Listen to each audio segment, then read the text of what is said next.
Welcome to the Apple Pie Club. We're here to take you on a thrilling journey through the realms of practical philosophy and spirituality.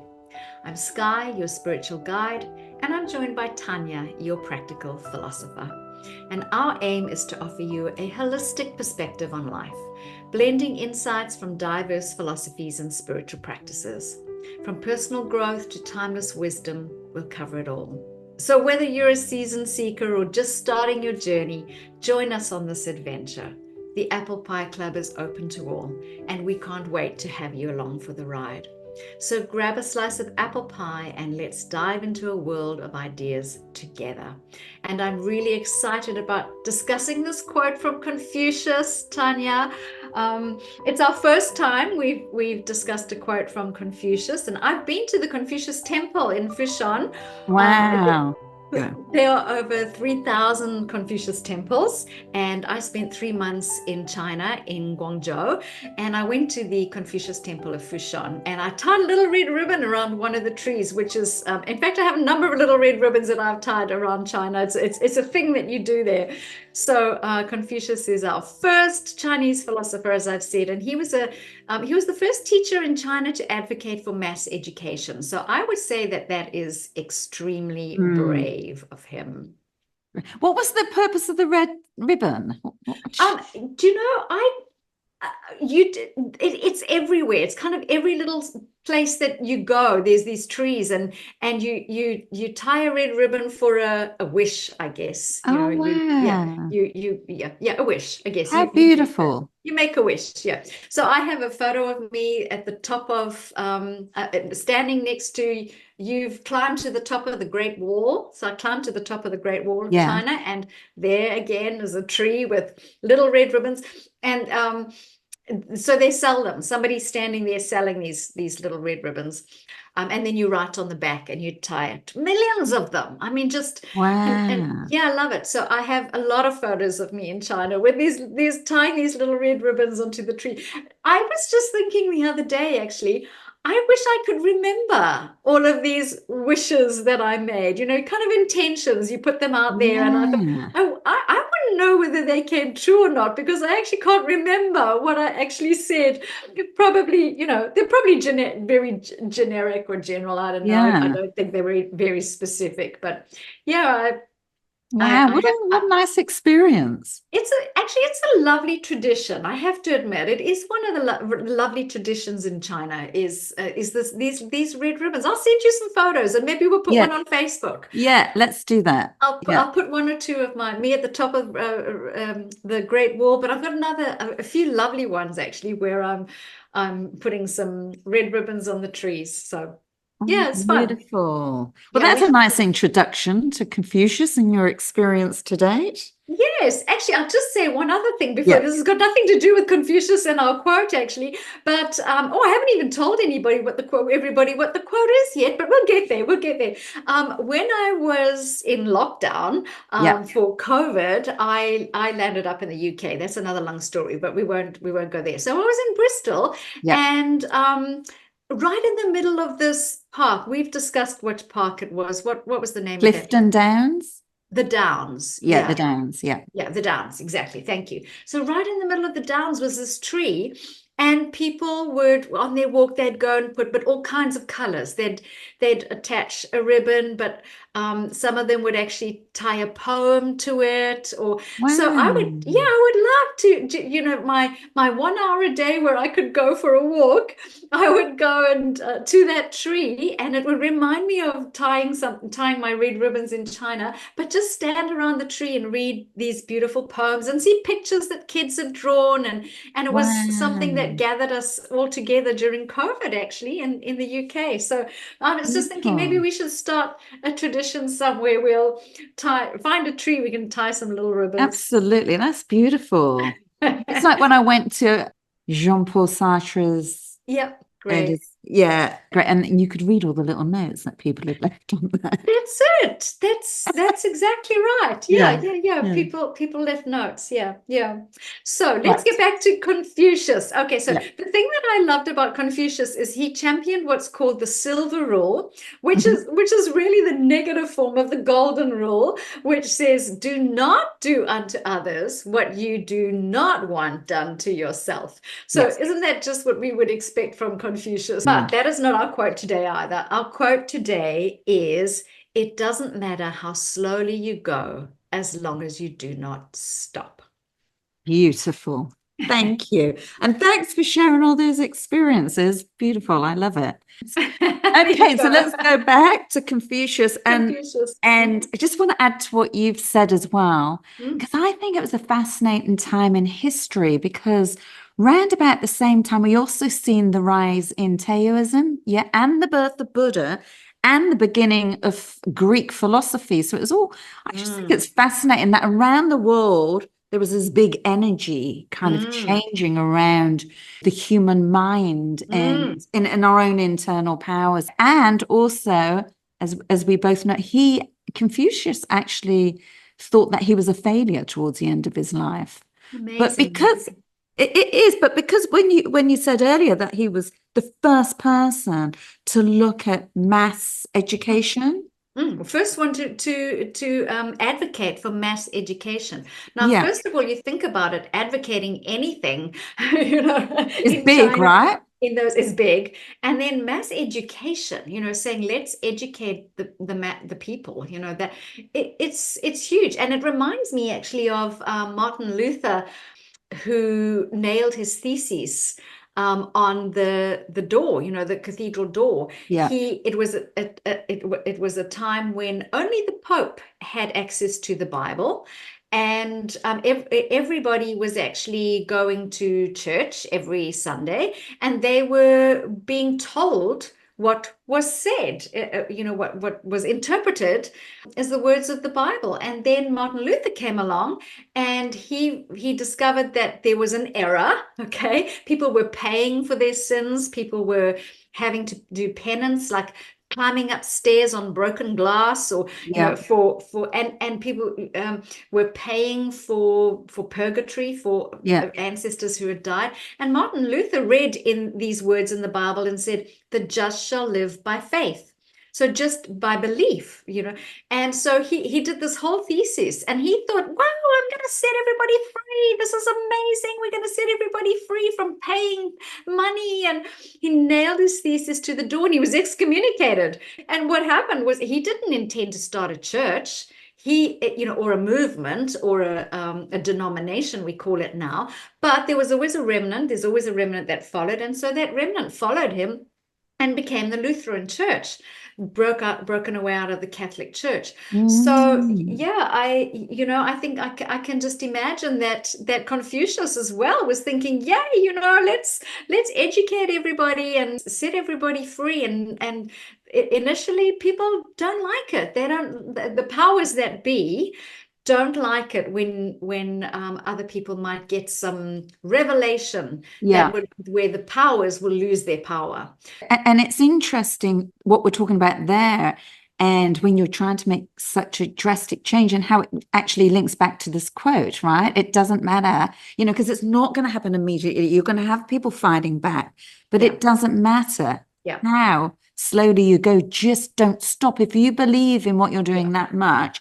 Yeah. And so when I looked at the quote, it reminded me of Angela Duckworth's book, Grit. Right. And grit was all about passion and perseverance, and taking those two together as the predictor of you being able to achieve something, and to keep going to achieve it. And through her research, she said that actually passion and perseverance, or grit, was more a predictor of long-term success than talent or intellect. Yeah. Interesting. So and you can see why, because if you just look at passion on its own, if we're actually really passionate about something, and we can feel it in our core, and we believe in it that much, then whatever we're trying to achieve, if we're trying to achieve something big, of course, obstacles are going to get in the way. People's opinions are going to get in the way. People are going to, oh, you don't want to do it like that. You want to do it like this. And if you don't have that passion, you can quite easily get waylaid or pulled down and not keep going. Yep. Yeah. You can actually end up giving up and stopping. Yeah. So you've got the passion. So if you've got the passion, then you layer that with perseverance. So you've got your grit and your perseverance is going, well, no, because I believe in what I'm believing in. Yeah. So Yeah. I know I'm going to have these challenges and I know I'm going to face them. Just so no matter what is put in my way, if I've got the passion, the perseverance, if I have the grit, then whatever I'm trying to achieve, it doesn't matter how slowly I'm going, right? I'm just not going to stop. Not going to give up. Yeah. Totally. So I love how that it reminded me of the book. And initially I was thinking, do they kind of complement each other? And I had to sit back and think, over the week, because we always look at what we're going to be discussing. We've got a week to sit with it and contemplate. And I thought, yeah, I think what they do for me, they do anyway. So yeah. Great. I used to know somebody who ran a running club, and he would always say to everybody in the running club, you can slow down. You can even slow down to a walk, but don't stop. Yeah. Because he would always say that it takes so much energy to start up again. Whereas if you just slow down on that, you still have momentum. Yeah. And I think that's probably what two things, as we've said, you can imagine Confucius having this big vision and just taking these little steps towards this massive vision, and just not stopping, realizing that I just can't stop. And some days he must have just felt, I just need to slow down. And the fact he felt like a failure. Yeah. And we're all going to be doing that, right? When we're trying to achieve something, it's going to be times we're going to, oh my God, it's not going as planned. Yeah, sure. But going back to your slowing down, if you feel like that, then slow, because we were talking about slowing down, and you said something about slowing down. There's a wonderful phrase I heard somebody say many, many years ago. I've never forgotten it. It's when you slow down, you see. That's right. Yeah. And sometimes in life, you've got deadlines to meet and you've got big projects and you have to get things done. And we've got a lot going on in life. This is not really a philosophy for life that you have to do everything slowly and, slow down and do everything at a slow pace. But there really is some truth in this concept that when you take the time to slow down, you see. And sometimes just taking those few minutes away from your project, or that switching the computer off and having a complete day away. When you come back, you're fresh. You can look at things with fresh eyes, and your brains had the opportunity to just take a break. There's this concept of the crocodile as it just sits and waits. And it doesn't always say wait, sit there waiting and think, oh, well, I'll just wait for something to happen. No, it strategically sits and waits and knows that now's not the right time. Just wait for the right time, wait for the right meal to come into my sight. Put a little buck or whatever it is. Yeah. So, and also surfers, they'll go out and paddle out there, use all their energy to paddle out there, but then they'll sit and they'll wait for the right wave. There's all these different seasons of our life. We can go fast, we can sit and wait for things for certain times of our life. But sometimes if we've got this big project and we can feel this is really for a time when we're feeling like, just feeling like, are we getting anywhere? Are we impacting anybody? Is it doing anything? Are we making a difference? It doesn't matter how slowly you go. Take one step in front of the other. Just don't stop. Yeah, and don't give up. and don't give up. Yeah. There's another wonderful book that I absolutely love. It's called Not the End. It says life isn't over until it's over. And it's written by a Mexican, and it was first written in Spanish, actually, and then translated into English. And now it's translated into many different languages. I hope I say this right. Odin Dupeyron, I think it's his surname. But it's just the wonderful, wonderful story. It's written as a fairy tale. And this princess is trapped in a tower, and she has this relationship with the dragon, who's essentially her keeper. And the main idea of this book is to give us the message that we are both the writers and the main characters of our lives, and we play both roles, the role of the princess and the role of the dragon. But it's so beautifully written because initially the princess is staring out of the tower, and she says, I'm looking for a sign. I want a sign that I can leave the tower. And the dragon starts making all these excuses as to, you can't leave the tower, it's dangerous out there, and starts listing all these dangers that she might going to encounter if she leaves the tower. And then it says the dragon leaves without locking the door. And it says the end. And she gets so upset. She says, excuse me, I'm not spending the rest of my life in this tower. This is not how my story ends. And keep writing. And so it's like this throughout the whole book. He says, the end. Says, no, that's not the end. That's not how my life ends. Yeah. So again, it says, it doesn't matter how slowly we go. Just keep writing. Keep writing the next chapter. Keep writing the next paragraph, if that's all, the next sentence. But we are the author and the main character, and we can write into our lives. I love that book. Write it down, make it happen. I absolutely always write down my goals, my intentions, my visions, and so it doesn't matter how slowly it seems to be going to achieve those, just keep going and don't stop. So that's like the two internal different voices you've got in your head, yeah, the dragon and the princess, and we've all got them, those internal dialogues which are fighting against each other. Yes, in the end, the dragon is her internal voice, right? And it becomes more evident as the story unfolds.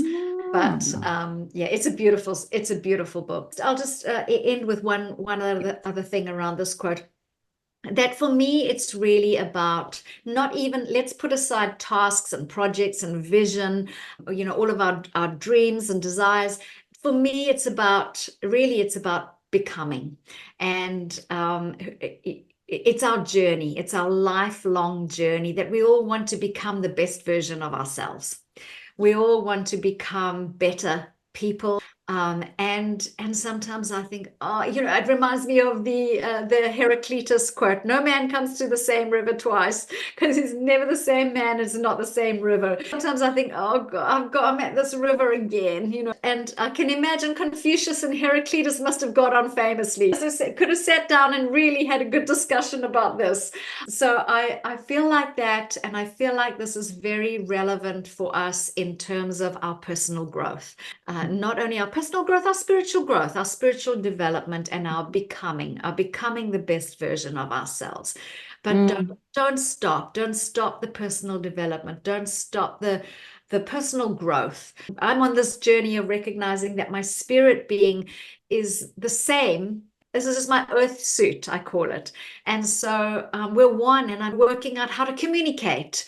My spirit communicates with my body. That's how our spirit talks to our body. That talks through our body. How many times we say, oh, I felt the hairs stand up on my neck, on my arm, or we get heart palpitations when we don't feel right about something. It's this constant journey of learning how to communicate with our spirits, with our higher powers, our spirit beings, and how to actually live life in a better way, I guess, is another way to say it. And it's very much a quote which supports the fact that we're always going to be learning. There's no rush. We're never going to get to the end of mastering anything, because if we think that we're there, then we're not there. Yeah, totally. And to almost take it slowly and smell the roses, so you're enjoying life at the same time, is appreciating whatever you're trying to achieve, whatever that be. Yeah. Just, absolutely. Yeah. I think our message for today is don't feel like you're going too slowly. Nothing's working. You're not achieving any progress.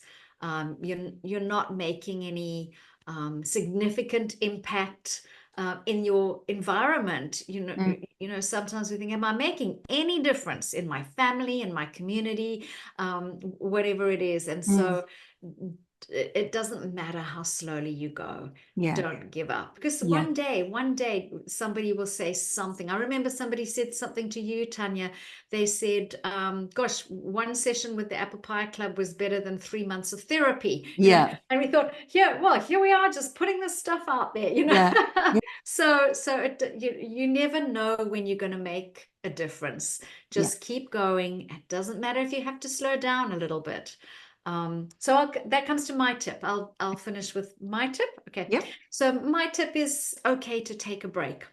It's okay to take a break. And I think that's a difference between giving up and stopping, but knowing that actually I'm just going to take a break here for a while. So there's a difference between giving up completely and just sitting and waiting and saying, okay, I'm just going to take some time out, take a break for this one. And the other one is, remember again, this Princess and the Dragon. You are the author and the writer of your story.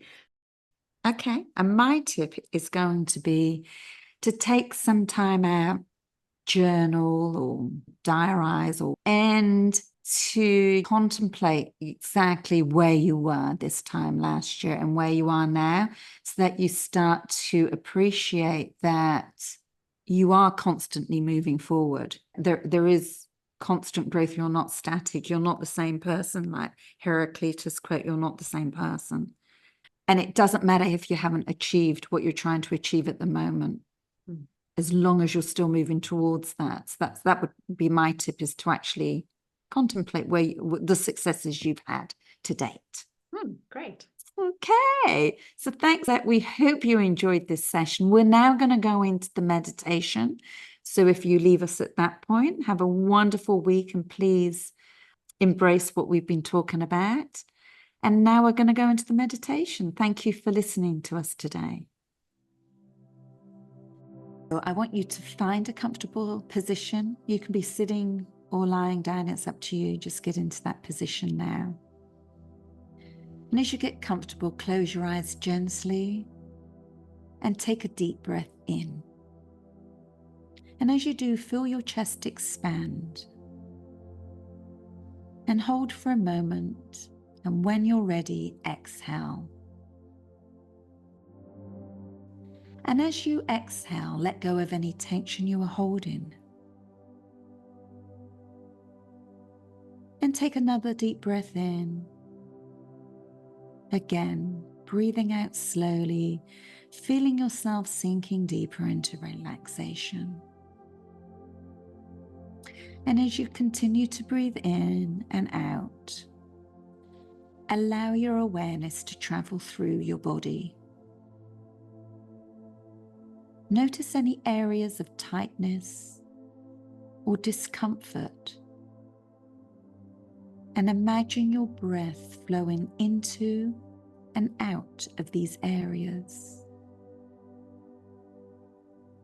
Bring in relaxation and release with each exhale. And as you relax more and more, visualize yourself on a path in a beautiful, serene forest. This path represents your journey in life.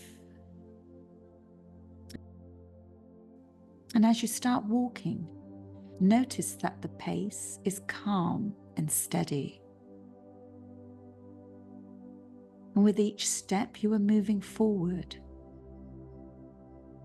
And even though your progress might seem slow, you feel confident and purposeful. And as you continue to walk slowly, imagine the scenery changing slowly around you. With each season passing into the next, you just watch them and witness the changes in the season. They aren't rapid or startling. Rather, they are unfolding gently and gradually, just like your own growth and progress. And pause for a moment on your path.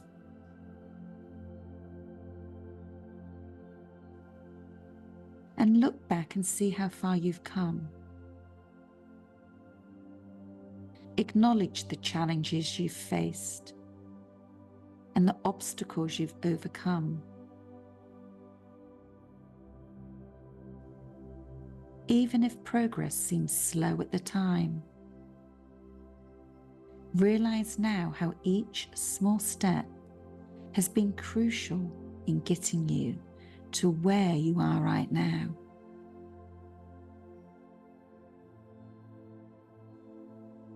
And as you continue walking on your path, repeat these affirmations to yourself. I am at peace with my pace. Each step, no matter how small, is progress. I trust the journey of my life.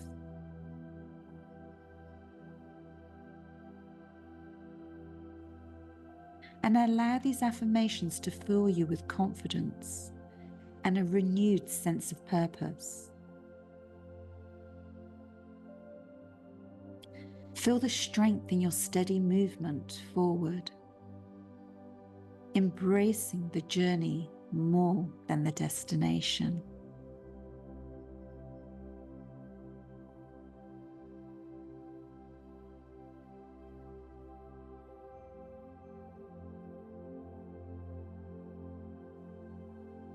And as this meditation comes to a close,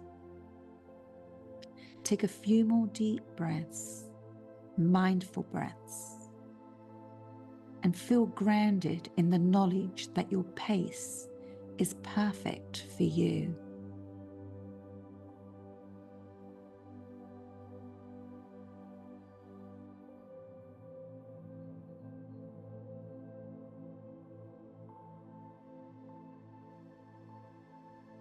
And when you're ready, gently wiggle your fingers and toes and bring movement back into your body.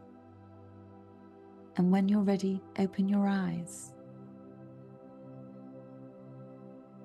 and return to your day with the calm assurance that it doesn't matter how slowly you go, as long as you do not stop. And carry this tranquility and steadiness with you, letting them guide you into your ongoing journey. Thank you.